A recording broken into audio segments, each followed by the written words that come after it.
pasakyti, kad tai yra pirmoji laida skirta europiniai diskusijai, ES vykstančiom diskusijom nušviest. Šios dienos temą mes pradėsim nuo Linos Pavalkytės parengto reportažo. Dauguma ES valstybių, tarp jų ir Lietuva, sausio pabaigoje Tokijuje pasirašė prieštaringai vertinamą tarptautinę kovos su piratavimu internete sutartį, angliškai Anti-Counterfeiting Trade Agreement, sutrumpintai ACTA. ACTA yra antipiratinė prekybos sutartis, kuria siekiama apsaugoti tarptautinės intelektinės nuosavybės teisės ir nustatyti tarptautinius intelektinės nuosavybės apsaugos standartus. Ar griežtos bausmės vadinamiesiems interneto piratams padės kovoti su nelegalios produkcijos platinimu? Ar ta kova prasminga? O gal tai cenzūra?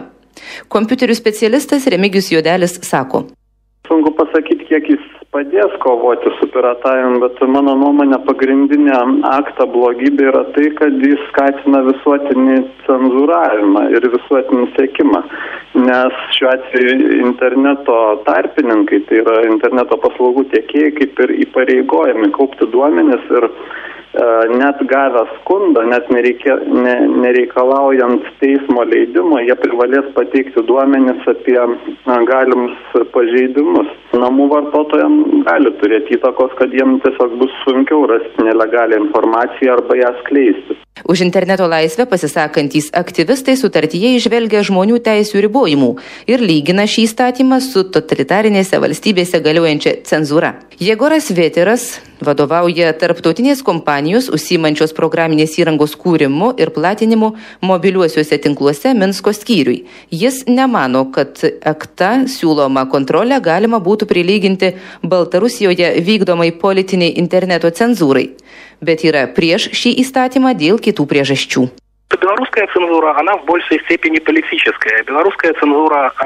Baltarusiškoji cenzūra yra politinė. Jos esmė trukdyti atsirasti tokio turinio internetiniams pranešimams, kurie dėl tikrų ar išgalvotų priežasčių yra pavojingi esamam režimui. O ACTA tai finansinė cenzūra. Jie siekiama apriboti atsiradimą tokio interneto turinio, kuris neneša pelno tradiciniam verslui. Bet kadangi bet kokia cenzūra tai blogis, aš manau, kad ACTA neturi teisės gyvuoti tokia forma, kokia ji yra dabar.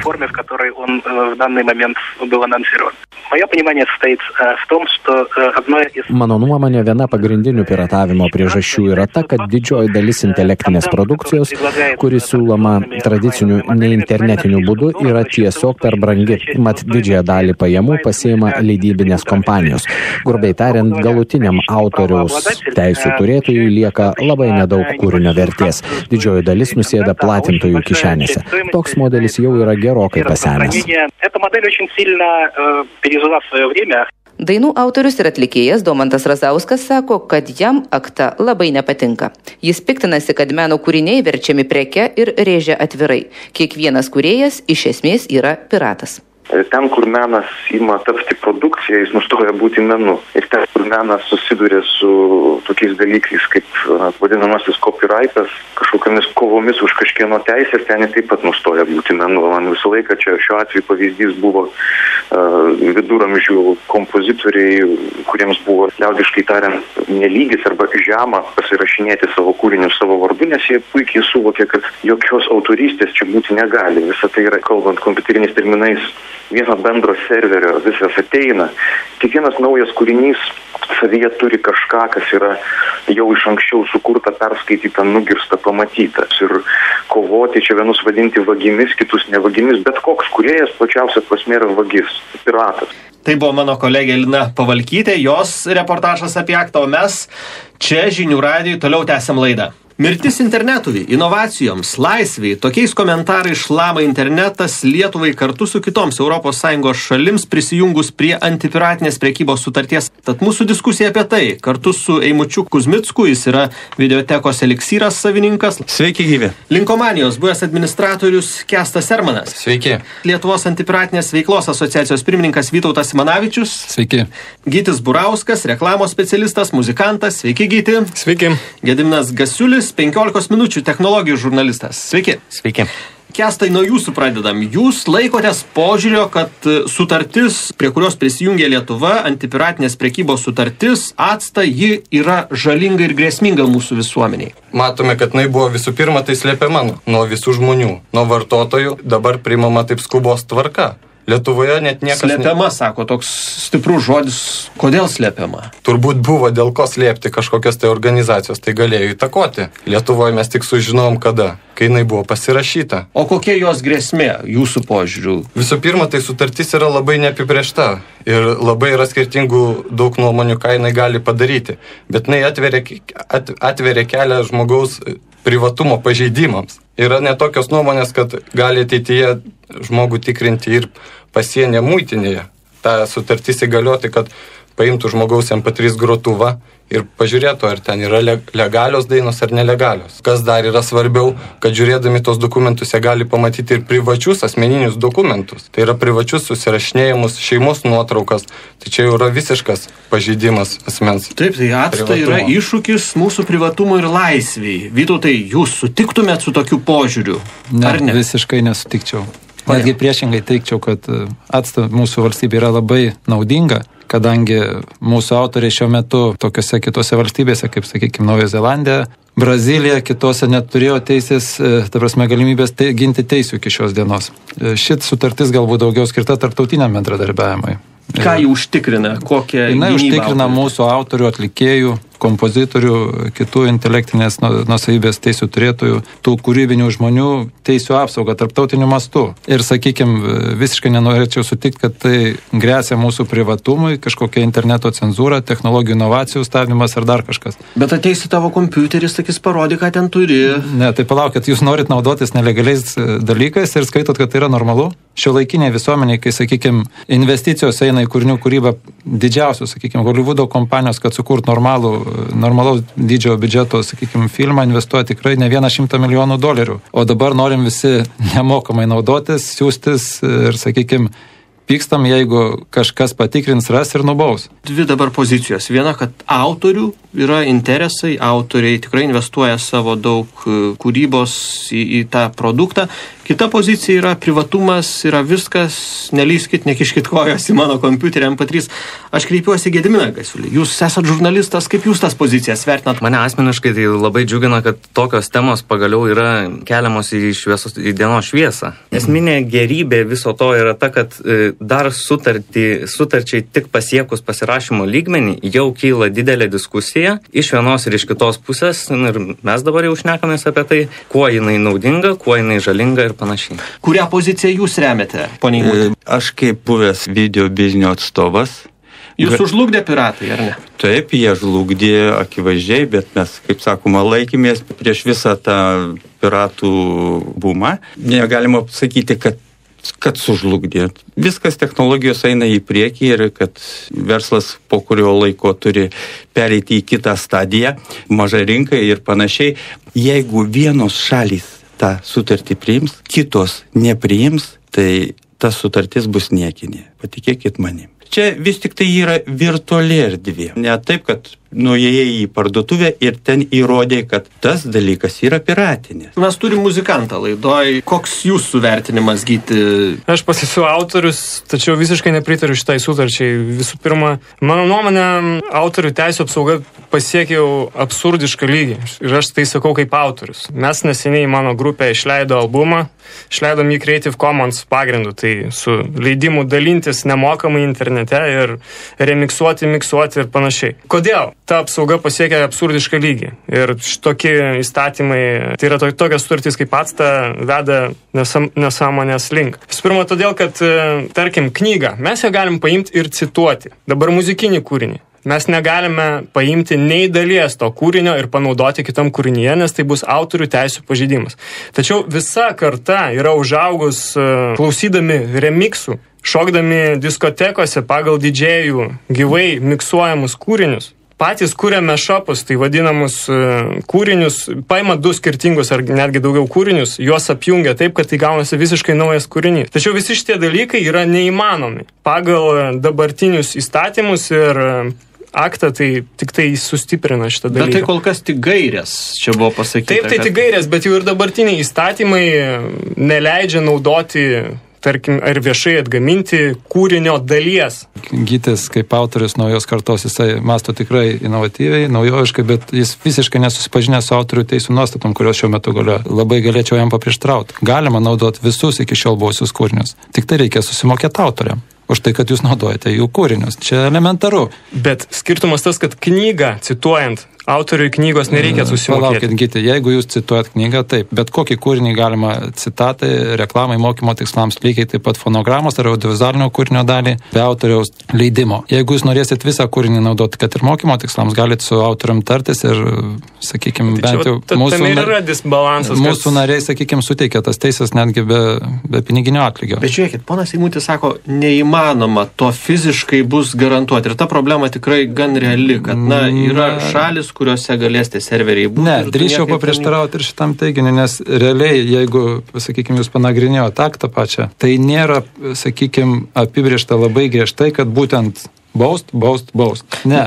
Tikrai to nebus ir nėra. Ir, sakykime, tie asmens duomenys, kaip sako, kad į privatumą lenda, visiškai taip nėra. Yra numatyta, kad bus kažkokia konkreti valstybinė kompetitinga institucija, kuri galės tiesiog iš interneto paslaugų teikėjų gauti duomenis. Teisų turėtų prašymą, jeigu tas prašymas yra pagristas. Šiuo metu, sakykime, informacinės visuomenės plėtros komitetas prie susisiekimo ministerijos turi tos įgaliojimus. Tik, sakykime, šiuo metu dar nėra reglamentuota nei procedūrų, nei tvarkos. Realiai jie ir dabar tą galėtų padaryti. Visas tos gairės, kurios numatytos atsta, mūsų nacionalinėme įstatyme jau yra.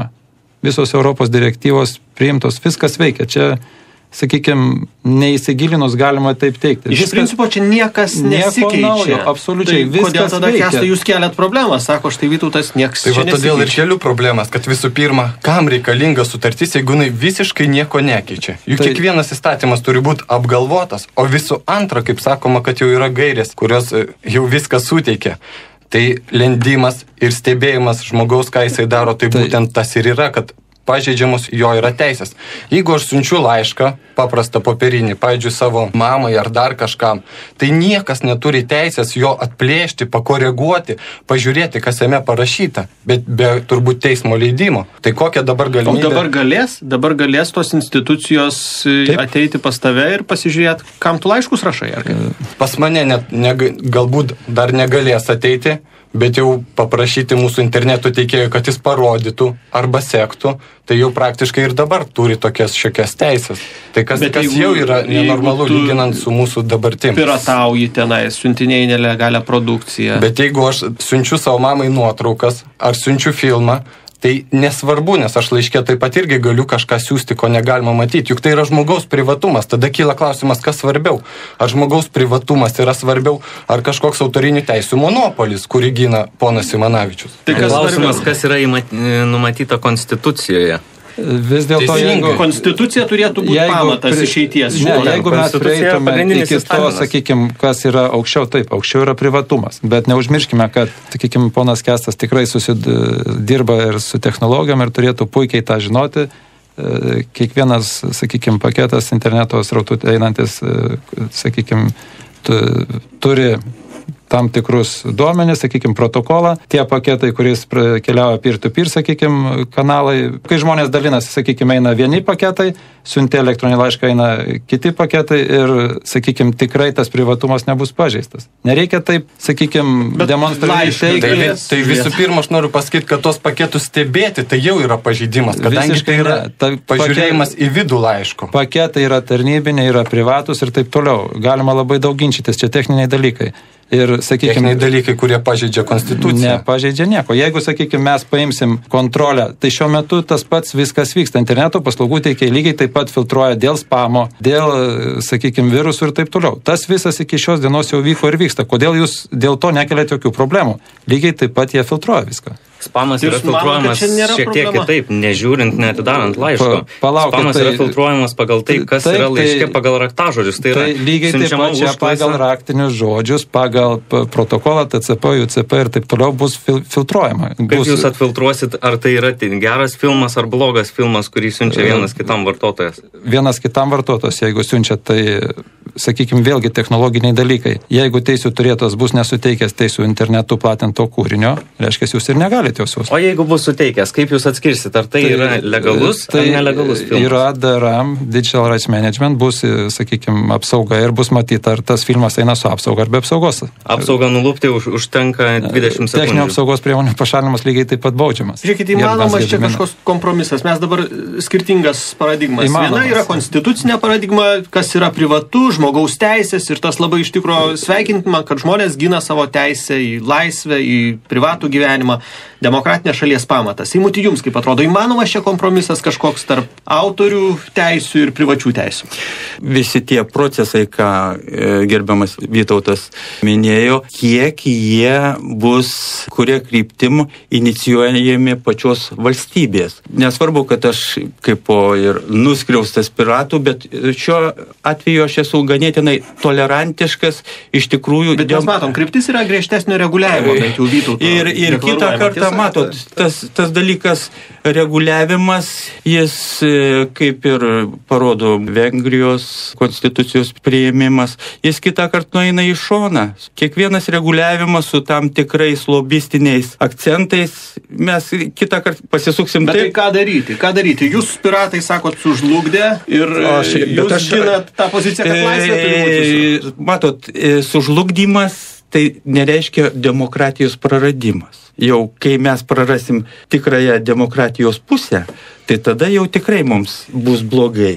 Reiškia, kiekvienas... O laisvė prisideda prie demokratijos didesnės. Taip, kaip bebūtų technologinių požiūrių, sakysim, mūsų studentas, ateities studentas, sakysim, jis bus suvaržytas kažkokių niuansų ACTA sutarties, jis, sakysim, negalės naudotis kažkokiais architektūriniais projektais, nes viskas kainuoja. Tas studentas neturi pinigų. Jūs norit pasakyti, kad tai apribos vystymasi žmonių? Taip, būtent produktyvumo augimas didesnį. Tas yra argumentas Vytauto, kad tai ribos vystymasi, kūrybingumą, inovacijas finale. Neribos nieko tikrai.